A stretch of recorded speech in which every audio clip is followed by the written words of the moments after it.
Hello and welcome back to my channel. This is Arnaab Booral. Today I'm going to be talking about the character Karna from the Mahabharata. Karna was the tragic hero who could be classified as the flawed good man, or the man whose goodness was so high that it became a fault. Besides being physically invincible, having been born with extraordinary capabilities as a warrior, his ethics, morals, and kindness were also unparalleled. So much so that he has a second name, Danveer, which technically means helpful and who donates a lot.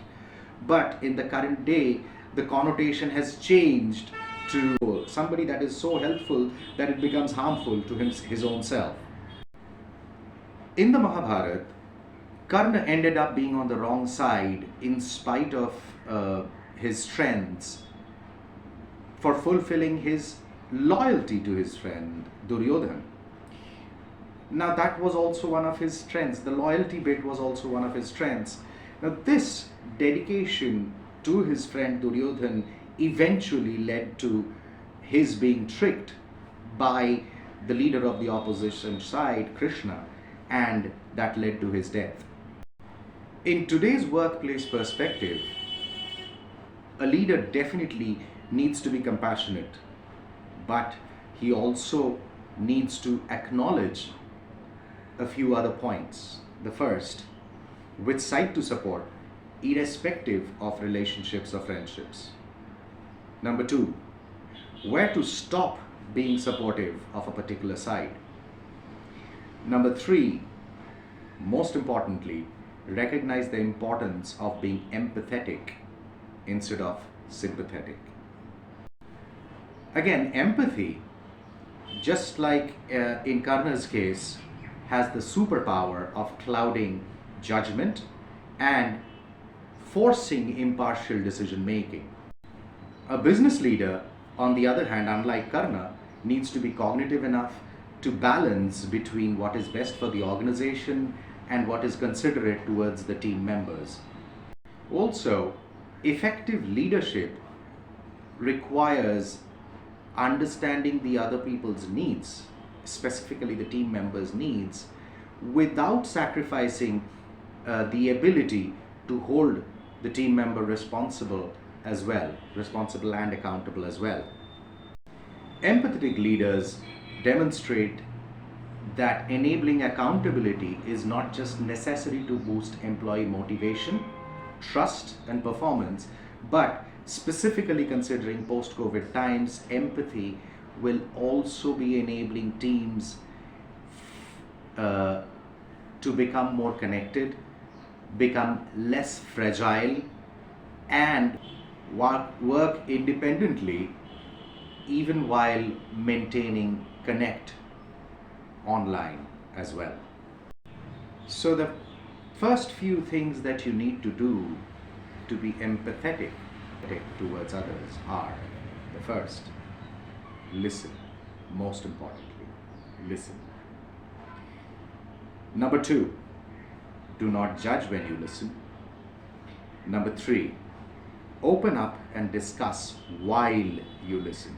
It's more of asking for information rather than commenting. Number four, offer physical affection. Appreciate physically. Move. Shake hands. Pat somebody's back. So offer physical appreciation. The fifth, focus your attention outwards, mindfully taking in the surroundings. Understand the background that he's coming from. Understand his comfort and your comfort in that particular surrounding area. And lastly, offer help. So these are the primary pointers where you need to work around towards being more empathetic. But before all of this, build your empathy by applying the following pointers. One, challenge your prejudices. Not everything you strongly believe is always right. Number two, treat people as important as yourself. The better you get treated, the better you respond to the other person, and so will the other person. Number 3, volunteer to help, but without using the word help. Something like, so let's try doing this together. How about we work in hand and get this sorted? That kind of thing. Number 4, use your imagination to try and understand what the other person is currently going through, the background that he has, the current situation. So it's more like, I understand where you're coming from. If I were you, I would have done this. So that's more empathetic, rather than I understand what you're going through. Yeah? If I were you, I would also do what you did. That's empathy. Number 5, practice experiential empathy. Some of the older generation Bollywood actors actually went and lived lives of people that they were supposed to portray in a particular movie. This was to enable them to really act better, to really showcase better the lives of those people. So yes, try and actually sit in their position, try and actually be in their position to be able to give them the right perspective of a problem. Then 6th, practice kindness. Very, very important. Be kind to people. And last but not the least, practice curiosity about strangers. Empathy will only grow when you're interested in other people. Now, in South Asia, this is something strange and quite an opposite from the rest of the world. In the rest of the world, what happens is when you're walking on the street, even if you have just a random eye contact with a stranger, average what people do is they smile and nod their head, at least appreciating or responding that yes, our eyes have met. Yeah.